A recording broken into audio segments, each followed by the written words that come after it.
Gerakan-gerakan Pak Purbaya ini itu adalah gerakan yang sangat cepat dan jangka pendek. Tapi jangka panjangnya bermasalah. Dan ditambah lagi gini Baraya, mafia-mafia di Indonesia itu punya mata-mata, punya intel, dan punya perwakilan di media-media massa kita.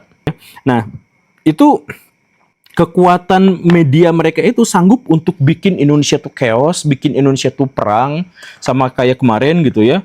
Aktivis-aktivis nggak mau demo, tapi kenapa tiba-tiba ada yang demo, ada yang bakar halte gitu. Kalau dia memang benar-benar pro rakyat, kalau dia memang benar-benar layak untuk dicintai, maka saya menduga bahwa tahun depan, tahun 2026, dalam rentang waktu antara bulan Juni sampai bulan September, beliau akan digulingkan dengan cara yang sedikit menyakitkan di tengah kepungan masyarakat yang sedang demo habis-habisan, mungkin di Jakarta. Apakah Baraya termasuk orang yang memperhatikan dan bahkan mulai ngefans dengan Pak Purbaya? Saya ingin menyampaikan kalau dia memang benar-benar pro rakyat, kalau dia memang benar-benar layak untuk dicintai, maka saya menduga bahwa tahun depan, tahun 2026, dalam rentang waktu antara bulan Juni sampai bulan September, beliau akan digulingkan dengan cara yang sedikit menyakitkan di tengah kepungan masyarakat yang sedang demo habis-habisan, mungkin di Jakarta. Ini sekali lagi masih prediksi, tapi di episode ini saya akan jelaskan kenapa itu menjadi masuk akal. Hal mula-mula yang harus kita bahas terkait dengan Pak Purbaya itu adalah bagaimana skema kekuatan politik Pak Prabowo Subianto. Dan bagaimana lihainya beliau, hebatnya beliau, pinternya beliau, berwawasan dan berpengetahuannya beliau dalam dunia politik. Sedemikian sehingga kita mengetahui bahwa sepanjang era pemerintahannya yang 1 tahun ini, kita diserang oleh begitu banyak isu-isu yang buruk tentang pemerintahan, tentang begitu banyak demonstrasi-demonstrasi yang mengarah kepada orang-orang yang menjadi elit kekuasaan, tetapi Pak Prabowo hampir tidak tersentuh. Baik itu soal Indonesia gelap maupun kabur aja dulu, kemudian cerita tentang DPR, kemudian pagar laut, ijazah Pak Jokowi dan sebagainya, tidak ada satupun di antara mereka semua yang langsung menyasar kepada Pak Prabowo. Karena posisi Pak Prabowo itu memang secara taktis dan strategis sudah diperhitungkan agar aman dari semua hal. Itulah alasan kenapa misalkan Pak Prabowo itu bikin makan bergizi gratis, yang itu sama sekali tidak diserahkan, tidak diperuntukkan untuk rakyat Indonesia, tetapi diperuntukkan agar koalisinya kuat. Itu adalah bagi-bagi kue gitu kan. Kemudian kita juga melihat betapa gemuknya pemerintahan, itu juga adalah bagi-bagi kue kekuasaan. Kemudian tentang betapa padatnya koalisi, ya sama aja itu. Jadi semuanya memang digunakan untuk menopang kekuasaan Pak Prabowo secara politis, sedemikian rupa sampai beliau hampir tidak tersentuh. Nah, tapi kemudian di sini ada masalah. Kalau koalisinya banyak, kalau bagi-bagi kekuasaannya banyak, maka ini kan bermasalah. Ini dilema di mana orang-orang yang berkoalisi itu kan sebenarnya memiliki kepentingan yang berbeda-beda. Jadi misalkan ada Nasdem dan ada PKS memiliki kepentingan yang berbeda, tapi diikat dalam satu koalisi yang sama. Mereka tidak cukup hanya dengan dibagi-bagi kue, karena mereka akan membawa ideologi mereka, pemikiran mereka, wawasan mereka, dan sponsor-sponsor mereka, yang akhirnya koalisi besar itu bisa aja retak, saling serang satu sama lain, saling buka aib satu sama lain, dan sebagainya. Nah, jadi secara teoritis, koalisi besar Pak Prabowo itu rentan. Nah, tetapi inilah jagonya Pak Prabowo adalah walaupun berpotensi rentan, koalisinya itu bisa di cover dengan sebaik-baiknya.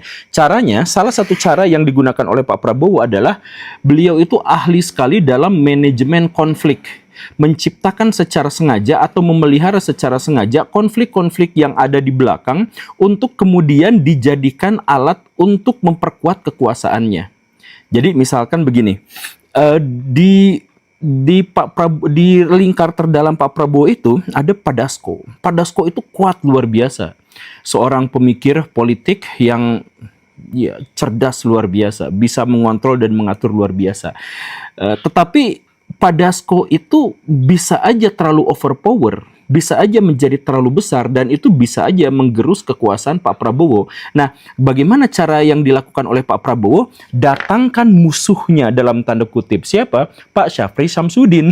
Pak Syafri Samsudin diberikan tempat di ring terdalam bersama Pak Prabowo, padahal Pak Syafri dengan Pak Dasko itu musuhan, gontok-gontokan sebenarnya. Yang satu militer, pelaku, yang satu militer teoretikus.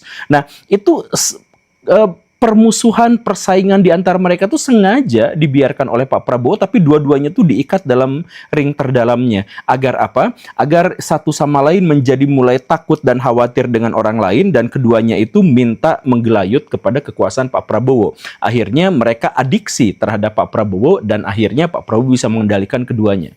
Begitu. Nah, jadi orang-orang yang bermusuhan sengaja dipelihara. Atau misalkan kita juga bisa melihat di kubu pemerintahan yang sekarang itu kan ada orang yang pro pada Pak Jokowi dan ada orang yang anti terhadap Pak Jokowi yang mengikuti Pak Prabowo sejak zaman dulu misalkan yang begitu. Nah, itu sengaja dipertahankan persaingan di antara mereka. Bahkan Pak Rocky Gerung itu sampai direkrut sama Pak Prabowo melalui Pak Dasko gitu. Ya biar menjadi bagiannya untuk menyerang kubu yang Pak Jokowi gitu. Dan kubu Pak Jokowi juga tetap ada bersama Pak Prabowo gitu. Jadi dua-duanya ketergantungan sama Pak Prabowo. Jadi jeniusnya Pak Prabowo itu seperti itu. Nah, lalu apa hubungannya dengan Pak Purbaya? Nah, gini ceritanya Baraya. Ini dalam pikiran saya ya. Jadi Pak Prabowo itu kemarin lalu itu mendapatkan sebuah usulan, ayo gimana caranya kita bikin yang namanya Danantara. Jadi semua aset dan semua hasil-hasil dari BUMN yang ada di Indonesia itu akan dikumpulkan dan dikelola menjadi aset yang lebih besar lagi atau menjadi keuntungan yang lebih besar lagi. Begitu. Idenya itu sebenarnya diserahkan di zaman dulu itu kepada Pak Jokowi, tetapi karena Pak Jokowi itu adalah orang yang berlatarnya bukan ekonomi, sehingga beliau tidak memprioritaskan itu. Nah, pas masa kekuasaan Pak Prabowo bermula, Pak Prabowo itu saya pikir adalah presiden yang paling melek soal ekonomi sejak reformasi. Saya sih mengiranya seperti itu. Makanya ketika ada usulan Danantara langsung aja, oke, ini bagus sekali. Langsung kita gerakan begini dan begitu dan sebagainya. Nah, tetapi ketika bulan Februari Danantara itu diwujudkan, ternyata Danantara itu bersiap-siap akan menjadi sebuah monster yang luar biasa besar. Bagaimanapun ada ratusan BUMN yang ada di bawahnya, asetnya begitu banyaknya ribuan triliun. Kemudian keuntungannya berapa, dan orang-orang yang ada di dalamnya tentu adalah orang-orang yang sangat besar, sangat kuat. Dan yang lebih mengerikan daripada itu adalah bahwa Danantara itu kan mengumpulkan aset-aset dan keuntungan dari BUMN. BUMN itu sudah kita kenal sebagai sarang mafia dan koruptor. Maka ketika Danantara dibikin, dia bukan hanya menjelma menjadi sosok monster yang sangat besar, yang memegang aset begitu banyaknya, tetapi di sana juga diprediksi akan dipenuhi oleh para mafia dan para koruptor. Nah, Pak Prabowo itu berpikir bagaimana Danantara yang begitu besar itu tidak menggerus kekuasaannya. Nah, dipikir-pikir, monster apa yang sama kuatnya yang bisa mengimbangi Danantara dan itu ada di bawah Pak Prabowo. Nah, setelah dipikir-pikir tentu saja jawabannya adalah Kementerian Keuangan. Kementerian Keuangan itu monster Baraya, maksudnya dalam artian dia itu memiliki kekuatan yang sangat luar biasa. Bayangkan aja, dia mengendalikan fiskal, dia mengendalikan moneter, dia mengendalikan gaji setiap karyawan di setiap kementerian yang ada. Dia megang pajak. Ingat Baraya, 80% dari penghasilan negara kita tahunan itu dari pajak. Nah, pajak itu dipegangnya adalah sama Kementerian Keuangan. Jadi Kementerian Keuangan itu overpower seluruh kementerian yang ada di Indonesia. Itu minta duitnya, minta jatahnya, bahkan dianggarkannya itu adalah oleh Kementerian Keuangan. Jadi Kementerian Keuangan itu adalah nyari duit iya, jadi kasir iya, jadi bendahara iya gitu. Ini cukup membingungkan, tetapi memang kenyataannya di Indonesia itu seperti itu. Nah, inilah yang sudah dipersiapkan oleh Pak Prabowo untuk mengimbangi kekuatan masif dari Danantara. Makanya, Baraya mungkin sadar atau tidak, ada perbedaan signifikan Kementerian Keuangan di zaman Pak Jokowi dengan di zaman Pak Prabowo. Di zaman Pak Jokowi, Kementerian Keuangan itu masih di bawah Menko, baru nanti ke Presiden. Nah, sedangkan di zaman Pak Prabowo itu langsung, jadi Kementerian Keuangan itu langsung tepat di bawah kekuasaannya Pak Prabowo. Nah, jadi dari sinilah kita bisa menemukan perimbangan kekuatan yang benar-benar dikonsolidasikan secara sengaja oleh presiden kita. Jadi orang yang anti Jokowi dan pro Jokowi itu sama-sama disimpan di lingkar terdalamnya agar mereka saling bermusuhan tetapi saling ketergantungan kepada Pak Prabowo. Begitupun misalkan kekuatan di dunia militer. Ada Pak Dasko dengan ada Pak Syafri Samsudin dan banyak lagi lah teman-temannya. Nah, ini perimbangannya adalah Danantara sudah dibikin, lalu Kementerian Keuangan diberikan akses yang lebih besar langsung kepada Pak Prabowo gitu. Makanya kemarin itu ada sebuah momentum ketika Ibu Sri Mulyani memang mengundurkan diri gara-gara gerakan yang terus-terusan menekannya. Kemudian siapa penggantinya? Penggantinya adalah Pak Purbaya. Pak Purbaya itu langsung melakukan serangan bertubi-tubi terhadap Danantara dan BUMN. Iya kan? Jadi Pak Purbaya itu dengan transparan dan dengan gamblangnya mengatakan kepada rakyat yang sebelumnya tidak pernah berani disampaikan. Misalkan Pertamina tuh kilangnya dibakar. Saya pernah tekan mereka tahun 2018 untuk bangun kilang. Mereka janji mereka akan bangun 7 kilang baru dalam waktu 5 tahun. Sampai sekarang kan nggak ada satupun. Mereka bilang, iya tapi ke depan akan jadi. Sampai sekarang nggak jadi. Yang ada malah beberapa dibakar kan. Karena dia ribut gini. Jadi benar, Pertamina tuh ada mafianya dan mafianya itu suka bakar dan memang masuk akal. Jadi Pertamina itu kan biasanya suka bakar kilangnya sendiri. Ya teori konspirasi, tapi Pak Purbaya sendiri kan bilang seperti itu. Jadi kalau misalkan mau impor dan impornya harus besar, ya kilangnya dibakar gitu. Jadi rugi kan negara rugi, tapi kan harus impor. Nah, jadi harus impornya itu si mafianya main di situ dan sebagainya gitu. Nah, Pak Purbaya itu tidak henti-hentinya melakukan serangan-serangan terhadap orang-orang yang berhubungan langsung dengan Danantara gitu. Dan direspon kan Danantara langsung marah minta DPR supaya menindak ini, kemudian ada drama yang sangat luar biasa, tetapi intinya bagi saya ini adalah pertentangan yang nyata dan ini sudah diatur oleh sedemikian rupa oleh presiden kita. Jadi kekuatan masif Danantara yang memegang begitu banyak kekuatan BUMN dengan aset-asetnya yang luar biasa dibenturkan dengan Menteri Keuangan yang juga memegang uang begitu banyaknya, benturkan. Dan karena Danantara itu latarnya adalah dari BUMN dan BUMN itu banyak mafianya, maka itu juga dibenturkan sebenarnya dengan Menteri Keuangan yang basisnya itu adalah para birokrat. Jadi begini Baraya, saya harus minta maaf, anggaplah ini salah, anggaplah ini keliru, anggaplah ini tudingan yang tidak berisi, tetapi dalam pikiran saya sebenarnya pemerintah kita tuh sangat-sangat membutuhkan mafia. Dan bisa dibilang presiden kita atau ya siapapun yang ada di ring kekuasaan terdalam itu mereka tuh selalu membutuhkan bendahara dari para mafia itu untuk bisa melanggengkan atau untuk bisa mencapai kekuasaan. Jadi ada oligarki, ada mafia yang memang mendanai politikus-politikus level atas kita itu. Nah, kenapa bisa seperti itu? Karena pemerintah kita itu kalau misalkan mau menjalankan sesuatu dan itu nyuruhnya misalkan kepada birokrat, Baraya tahu kan kualitas birokrat kita gitu. Jadi ya simpelnya gini lah, ada pemerintah, saya mau bikin KTP, itu kalau nggak ada tips apa itu nggak akan dikerjain seminggu, 2 minggu, 3 minggu dibiarin aja kayak gitu.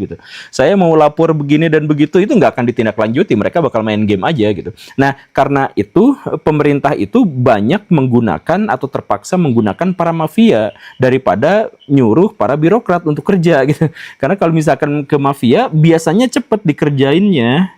Ya walaupun mereka mintanya juga lebih gitu, tapi dikerjain daripada sama birokrat itu nggak kerja sama sekali gitu. Nah, jadi mafia dengan birokrat itu juga sebenarnya ada di posisi yang sangat berlawanan, sangat bertentangan. Jadi kalau misalkan Kementerian Keuangan itu penuh dengan para birokrat, maka Danantara dengan BUMN yang menjadi sarang koruptor itu juga penuh dengan mafianya. Nah, itu dibenturkan aja kayak gitu. Dua-duanya dalam tanda kutip ya, saya mohon maaf, tapi dua-duanya baik mafia maupun birokrat itu dibutuhkan sama pemerintah, sama elit penguasa kita, bukan sama pemerintah, sama elit penguasa kita. Nah, tapi itu sengaja sekarang perimbangannya dibuat menjadi lebih terbuka lagi gitu. Jadi kedua-duanya tuh main buka-bukaan. Nah, Pak Purbaya itu kan main buka-bukaan aja semuanya tuh. Ini ada mafia di sini di Pertamina gini-gini, saya akan datang sidak langsung belusukan ke BUMN dan sebagainya. Kemudian nanti saya akan kejar itu orang-orang yang suka ngemplang pajak, itu ada berapa triliun di luar, saya mau tarik lagi. Kita punya list 200 penunggak pajak besar dalam dekat yang akan kita tagih dan mereka nggak akan bisa lari. Saya nggak tahu bagaimana caranya, tapi dia bilang akan mengatakan seperti itu dan sebagainya, taktis sekali, strategis sekali, nah, cepat sekali gerakannya. Tetapi, nah ini yang menjadi masalah. gerakan-gerakan Pak Purbaya ini itu adalah gerakan yang sangat cepat dan jangka pendek. Jangka panjangnya nampaknya saya belum bisa membaca kenapa jangka panjangnya nampaknya tidak diperhatikan gitu. Tapi jangka panjangnya bermasalah dan ditambah lagi gini Baraya,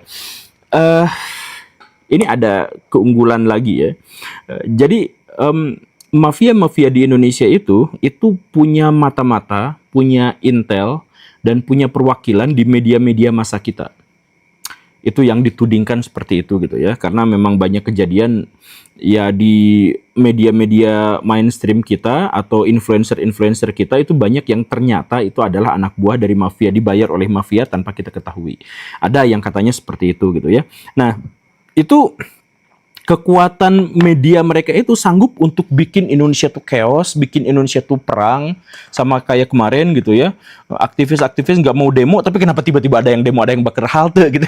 Itu kan anggarannya, duitnya yang menyokongnya itu dari mafia gitu.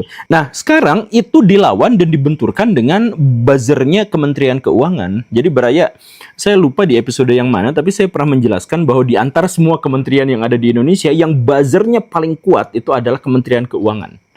Kuat sekali buzzernya. Itu sampai mengendalikan opini dan isu gitu, atau meredam isu gitu ya. Jadi kayak kemarin dulu itu ada masalah Kortax gitu ya, yang bermasalah baik aplikasinya, harganya, potensi korupsinya dan sebagainya itu besar sekali.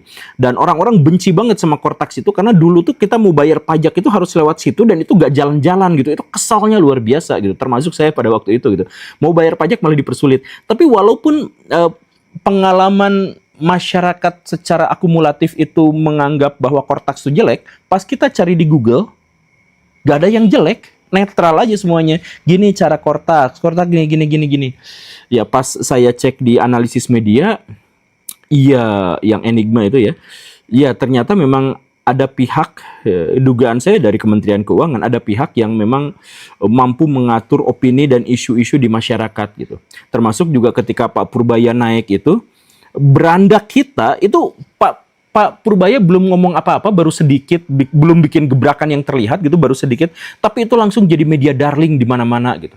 Di beranda saya tuh, itu Pak Purbaya tuh ada lagi. Bahkan ketika ngomongnya nggak penting-penting amat gitu, tapi itu langsung, ya karena buzzernya tuh kuat. Di antara semua Kementerian Keuangan itu adalah yang buzzernya paling kuat menurut saya. Nah, inilah yang akhirnya dibenturkan juga dengan kekuatan para mafia di BUMN, di Danantara dan sebagainya. Mereka tuh sekarang lagi perang di media tuh, gontok-gontokan, yaitu itu menguntungkan kekuasaan Pak Prabowo, dan kalau beruntung itu juga sepertinya akan menguntungkan rakyat Indonesia. Skenarionya adalah kalau Pak Purbaya yang memang cukup kuat, itu bisa mengalahkan jaringan mafia, khususnya mafia migas di Indonesia. Syukur kalau misalkan begitu kita akan berhasil dan mungkin kita akan naik ekonomi kita tuh sekitar 6 atau 7% seperti yang diduga sama Pak Purbaya gitu. Tapi kalau misalkan yang kalah itu adalah Pak Purbayanya, nah kalau yang kalah, nah ini yang jadi masalah gitu. Kalahnya tuh gimana? Jadi gini lah Baraya. Sekarang utang kita tuh gede banget, dan utang jatuh tempo kita itu OTW itu 800 T yang harus segera dibayar. Kapan bayarnya? Mungkin tahun depan ya, sekitar bulan Mei biasanya, tapi nggak selalu kan, itu banyak gitu ya. Tapi oke lah kita anggap bulan Mei gitu ya.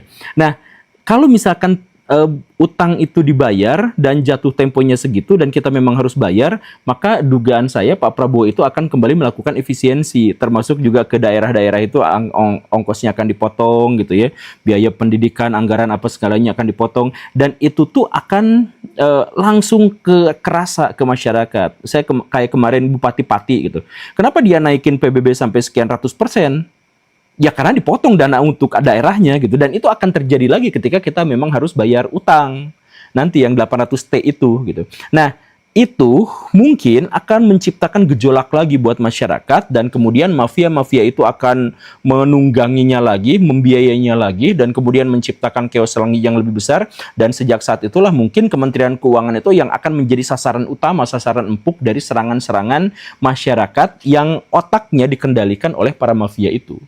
Makanya saya pikir, mungkinkah Pak Purbaya itu melanjutkan perjuangannya untuk melawan mafia-mafia itu? Iya, skemanya akan terjadi seperti itu. Ya bisa aja, karena Pak Reza Halid itu sampai sekarang tuh masih ada. Entah dia bersembunyi di Singapura atau di Malaysia, ya nggak tahu. Tapi kan masih ada dan masih memiliki kekuatan ekonomi yang sangat besar untuk mengancam dan mengintimidasi pejabat-pejabat kita dan aparat-aparat kita gitu. Jadi ya kita harus jadikan itu sebagai bagian dari daftar kemungkinan gitu. Bayangkan Baraya, mafia itu, khususnya mafia migas itu adalah yang paling kuat bahkan di seluruh dunia. Baraya bisa cek di seluruh dunia itu mafia migas itu memang benar-benar berkuasa. Kadang-kadang lebih berkuasa daripada pemerintahannya sendiri. Di Indonesia mafia migas itu sampai berhasil membuat Ahok bungkam. Mafia gas di Indonesia, mafia minyak dan gas di Indonesia itu sampai bisa menciptakan kerugian yang konon katanya itu 1.000 triliun di Pertamina. Ada cerita ngoplos, ada cerita impor yang tidak dibutuhkan dan sebagainya. Sampai bakar-bakaran minyak sama dirinya sendiri bakal kilang, itu juga dilakukan sama mereka. Jadi ini tuh besar sekali, ini tuh kuat sekali. Nah inilah yang sekarang sedang dihadapi oleh Pak Purbaya. Jadi kalau misalkan beliau menang, kemungkinan menurut saya sih tipis. Yang lebih mungkin itu adalah mereka akan dibiarkan konflik berkepanjangan sampai akhir hayatnya. Ya karena memang dibutuhkan kedua-duanya. Tapi kalau ya mafianya ini yang akhirnya menang, ya Pak Purbaya mungkin akan dikalahkan dengan cara digusur sama rakyat Indonesia, digeledah rumahnya, dijarah rumahnya dan sebagainya, gara-gara dianggap gagal untuk menyelesaikan masalah-masalah ekonomi di tahun 2026. Ya sekali lagi itu cuma prediksi, cuman kalau misalkan Baraya menganalisis mungkin itu cukup masuk akal. Pak Purbaya adalah menteri yang sangat berbahaya. Berbahaya? Sangat-sangat berbahaya. Buat siapa? Buat bangsa Indonesia. Wah, why? Karena begini, Pak Purbaya itu melanjutkan tren inferioritas masyarakat Indonesia.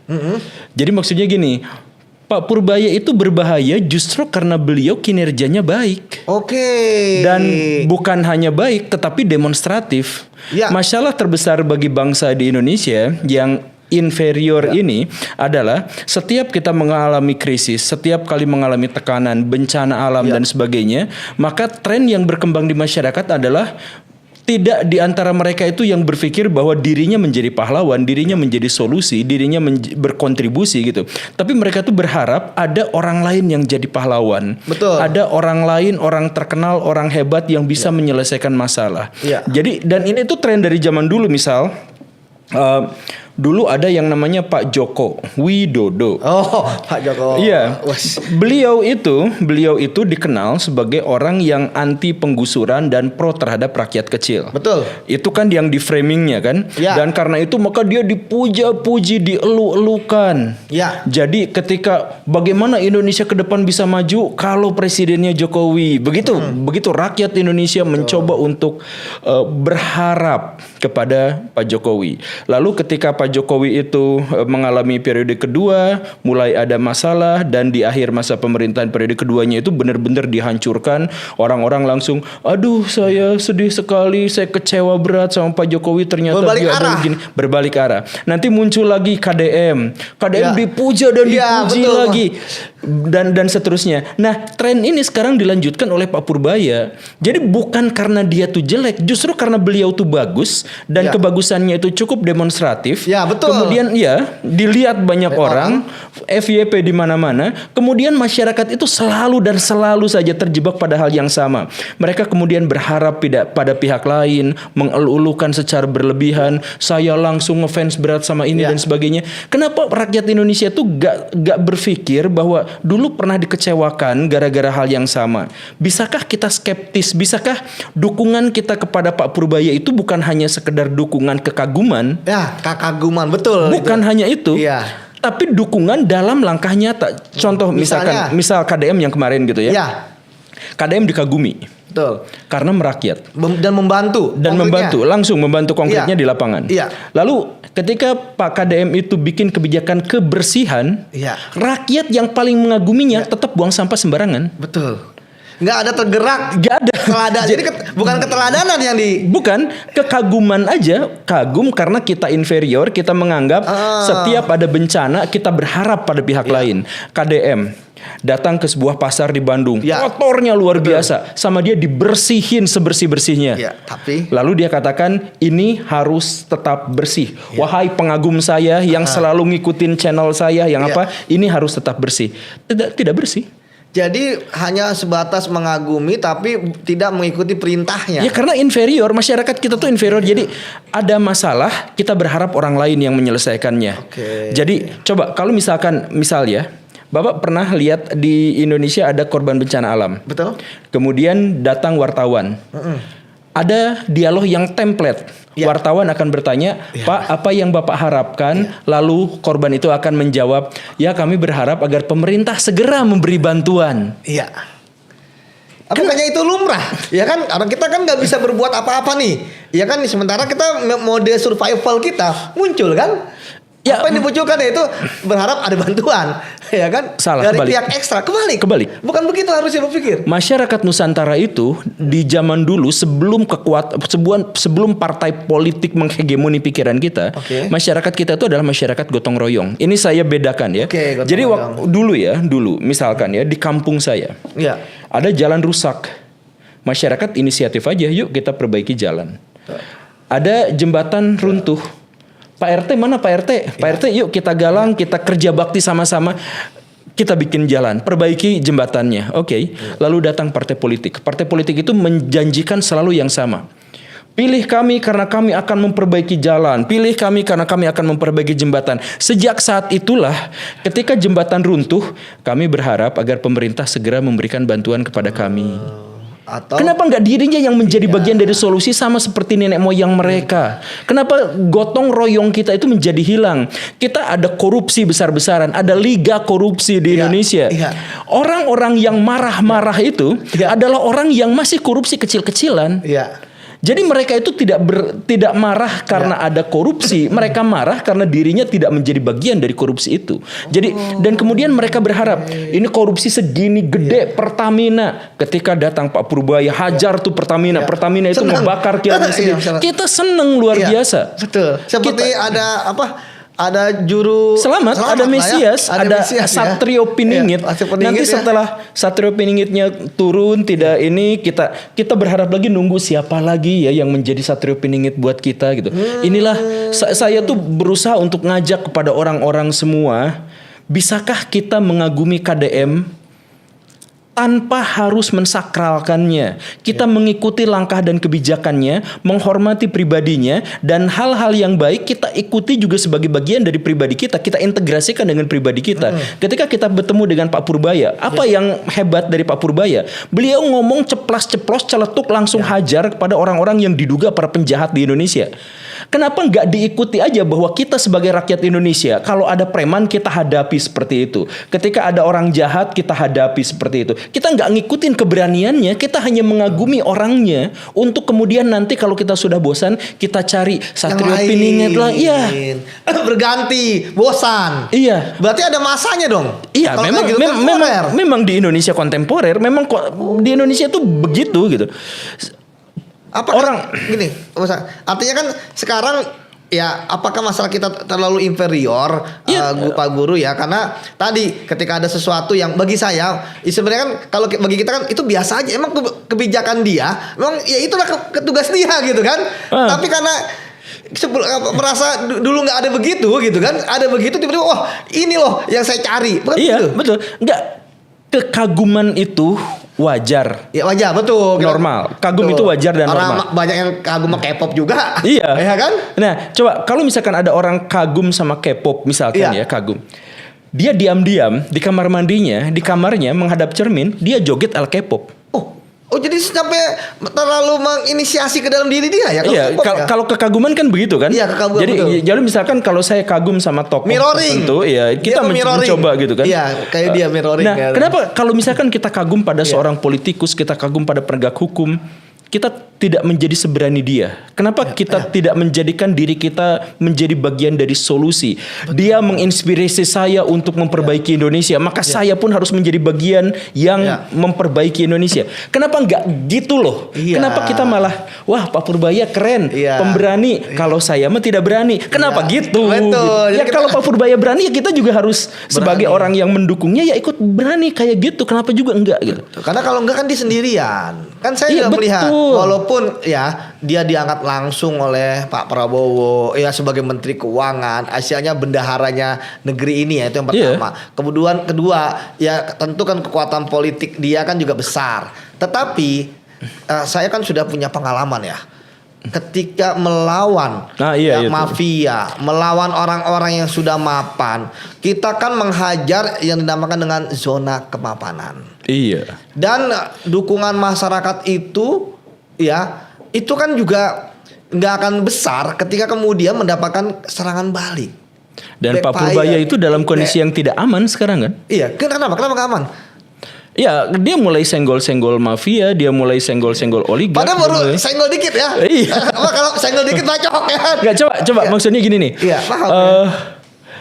Dia kemarin ngomong eksplisit to the point, kilang Pertamina dibakar. Tiba-tiba Dia nggak bilang media kita, mau itu Kompas, mau itu Tempo, mau apa, nyebutnya terbakar. Terbakar. Ini dibakar. Sebenarnya ini adalah pengetahuan umum kalangan elit. Iya, betul kan? Itu pengetahuan kalangan elit. Nggak ada sesuatu yang kebetulan. Ya kan? Masa tiba-tiba. Tapi Pak Purbaya bilang dibakar.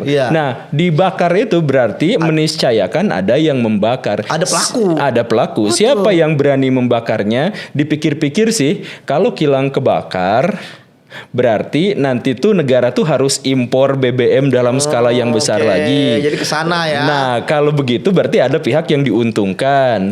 Siapa pihak yang diuntungkan itu? Artinya sebenarnya Pak Purbaya di sini tuh menuding langsung para mafia yang berani mengorbankan uang negara untuk impor tambahan sambil merusak lingkungan, mencemarinya dengan membakar kilang minyak. Kan begitu. Nah, ini tudingan ini kan nggak mungkin tudingan ini tuh diarahkan kepada misalkan Rhoma Irama gitu, nggak mungkin. Dan gini, ketika seorang menteri yang ngomong, ya kan itu kan bukan peluru kosong. Iya. Ya, kalau kita berdua ini kan peluru kosong. Iya. Kalau saya kan hanya bicara mengenai pengalaman saya dulu ya. Karena memang Guru Gembul, mereka ya para mafia yang pernah kita tangani ya, itu mereka tak disenggol aja ngamuk. Iya. Apalagi ditangkepin. Ya akhirnya ketika ditangkepin kan kita lihat KPK dilemahkan. Apalagi tadi. Tapi Pak yang paling penting sebenarnya Pak Guru ya, kita berharap Pak Purbaya juga nggak sendirian. Itu kan harus nggak mungkin melawan musuh itu sendirian. Nah, saya takutnya adalah orang-orang yang mengagumi beliau termasuk di sosmed, ketika ada apa-apa, ya udah kan? Nah, hanya bilang prihatin. Nah, ini kan harus kita jaga. Orang beliau baru berapa bulan. Iya. Saya udah paham nih yang beliau hadapi. Saya juga kan beliau kan masuk itu kan sendiri. Betul. Dirjennya nggak tahu siapa. Iya. Iya kan? Sekjennya siapa? Benar nggak? Benar nggak? Tapi saya sih menduga Pak Purbaya dipilih sama Pak Prabowo itu adalah pertama Pak Prabowo itu ngerti banget soal ekonomi ya. Oke. Ya dibanding presiden-presiden kita yang sebelumnya, saya pikir Pak Prabowo adalah yang paling ngerti ekonomi lah ya. Iya, karena pengusaha juga. Karena pengusaha kan? Juga, karena putra dari begawan ekonomi dan sebagainya. Betul. Jadi kayaknya tuh ngerti banget gitu. Nah, Pak Purbaya itu kan disenengin sama para investor, Pak. Disenengin sama para pengusaha gitu. Oke, itu kan yang publik nggak tahu ya. Karena saya nggak tahu loh. Karena selama ini kan kita udah terframe ya bahwa Menteri Ekonomi itu adalah orang yang disukai asing. Benar nggak? Iya. Iya kan? Bahkan dan ada mafia itu gitu ya, ada istilah. Karena apa? Supaya ketika nanti dipercaya asing nggak akan mudah untuk memindahkan dananya ke luar negeri, atau ketika ada pertemuan-pertemuan dengan orang organisasi-organisasi ekonomi atau lembaga-lembaga keuangan, udah salaman, udah kayak orang kenal kan? Bukan kamu siapa gitu kan? Nah, tapi ini kan berbeda. Ini benar, saya lihat ini benar-benar 180 derajat gitu. Dan Pak Purbaya itu nggak di bawah Menko kan? Iya. Ya. Menteri Keuangan sekarang nggak dibawa Menko, langsung dibawa Presiden langsung gitu. Oh, Jadi, gitu? Iya, jadi Pak, jadi awal tahun ini tuh kan ada peraturan baru. Jadi Menteri Keuangan tuh langsung di bawah Pak Prabowo. Jadi nampaknya ini Pak Purbayanya mungkin tidak terlalu kenal sama Pak Prabowo, tapi Pak Prabowo-nya udah ngincer dari dulu nih. Apalagi misalkan kan Pak Purbaya dekat sama Pak Joko kan, ya mungkin dekat sama Pak Joko, digunjingkan sama banyak investor sama pengusaha gitu. Kemudian dilihat ya udah ini aja yang ini naikin gitu. Ya dugaan saya sih seperti itu, karena Pak Prabowo juga kan sebenarnya main di dunia pengusaha itu kan main beliau Pasti. itu kan. Karena kan nggak gini, saya lagi bicara pengalaman saya, nggak ada yang tiba-tiba ujuk-ujuk kemudian jadi. Pasti ada yang pertama yang membawa, pasti sudah ada yang disebut-sebut atau memang keinginan dari presiden gitu ya. Tetapi pasti ada semacam mulai dari rekam jejak, ya kan, mulai dari kompetensi, pasti semua udah diukur. Jadi nggak ujuk-ujuk gitu kan. Nah ini yang menurut saya kan pasti sudah, dan apalagi ketika gaya-gaya beliau, saya ngelihat nggak ada yang negur kok. Artinya kan oke-oke aja istana. Iya. Dan mendukung support. Nah, Padahal ngeritik MBG juga tuh, makan bergizi. Iya. Bahkan kemarin digeruduk ya. Guru-guru itu saya akan menarik ya, bahwa ya mungkin itu pertama kalinya kok gubernur mendatangi gitu kan. Tapi saya melihat tenang ya, calm ya orangnya ya. Ya jawab aja. Bahkan kemarin ketemu sama gubernur DKI bilang contohnya ini nih harusnya, ya kan, ketika dipotong nih, bagi saya ini bagus ya, calm and confident. Tapi kan setidaknya tadi kan juga saya yakin kan beliau juga pasti orang-orang mau jadi ketua LPS.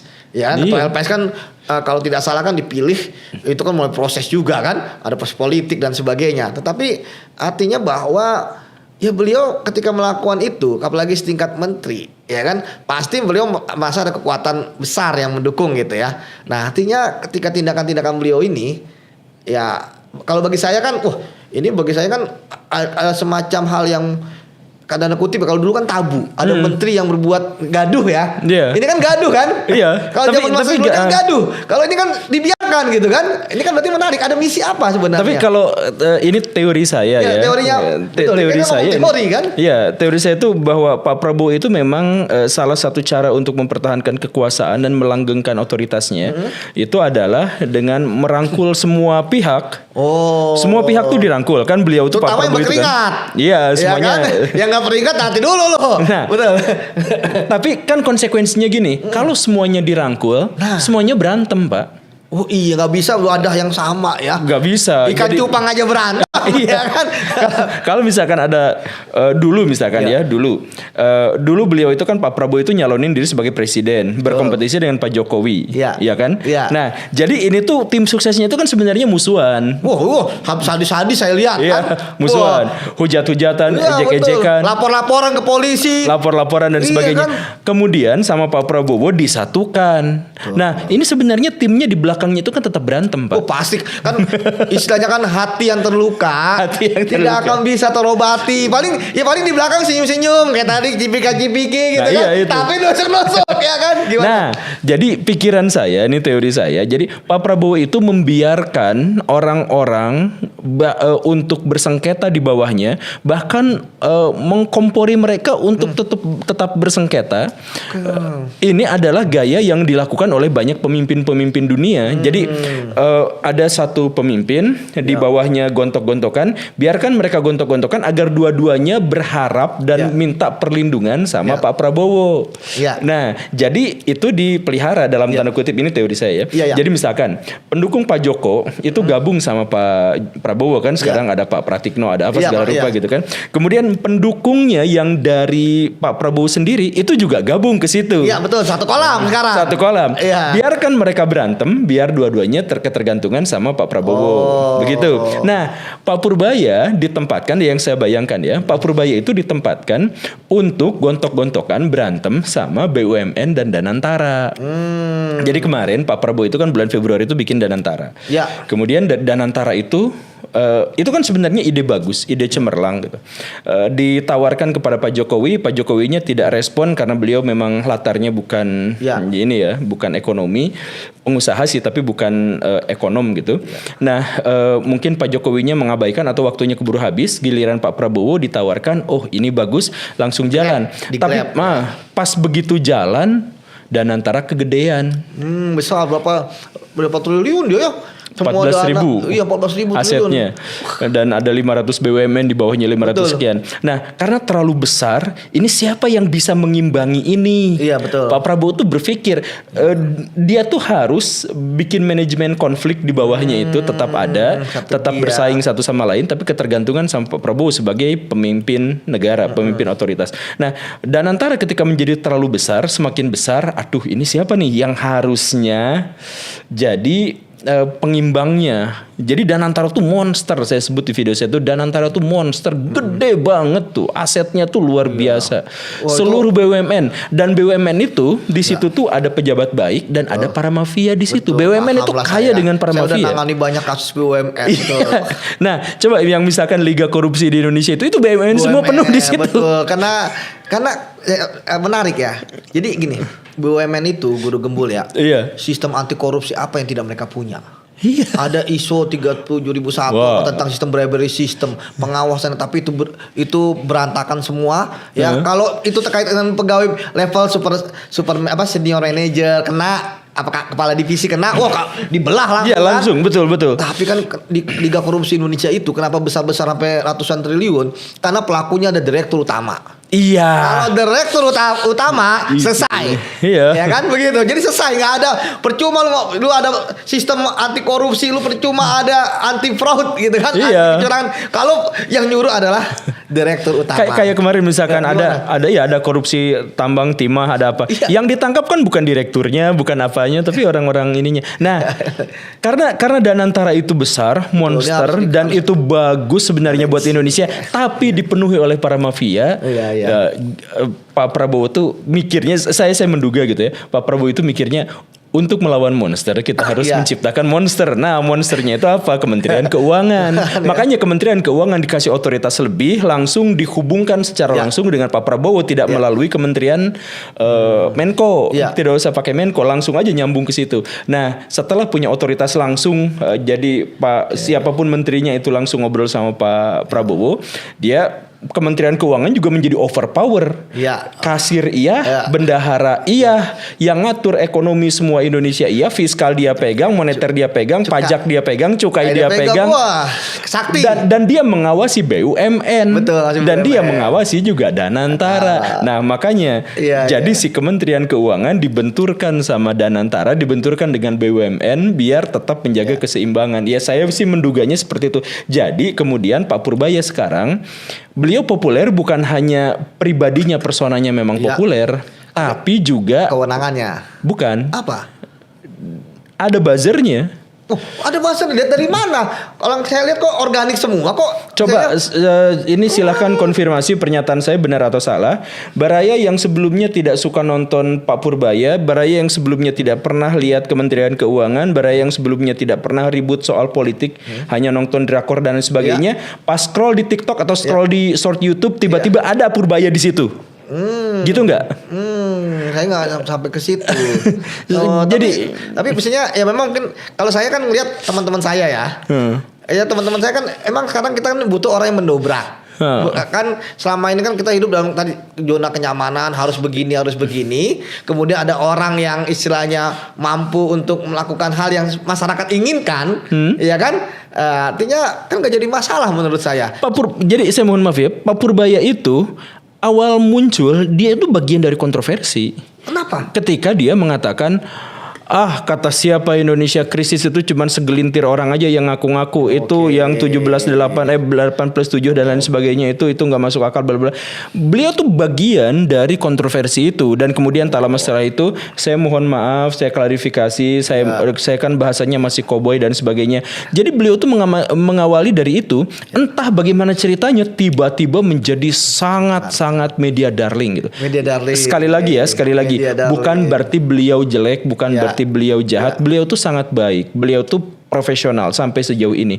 Cuman balik lagi, bisakah kita sebagai rakyat jelata peluru kosong yang tidak bisa apa-apa, Ya. justru menempatkan diri kita itu sebagai sesuatu yang punya apa-apa dengan memberikan dukungan langsung kepada Pak Purbaya dan dengan mengikuti keberaniannya, keterus terangannya, transparansinya, bukan hanya gara-gara wah dia harus dikagumi sebagai sebagai Satrio Piningit yang harus kita ikutin. Bukan hanya sekedar itu. Kalau kita kagum, saya sering menyarankan kagumilah karakteristik, bukan pribadinya, bukan manusia. Manusia itu milik Tuhan. Sama seperti kita tuh semuanya tuh milik Tuhan. Kita makan, minum, BAB, pipis, kita punya aib, kita punya gosip dan sebagainya, itu manusia. Tapi yang harus kita kagumi itu bukan pada bagian itunya, pada gagasan, tindakan, eksekusi.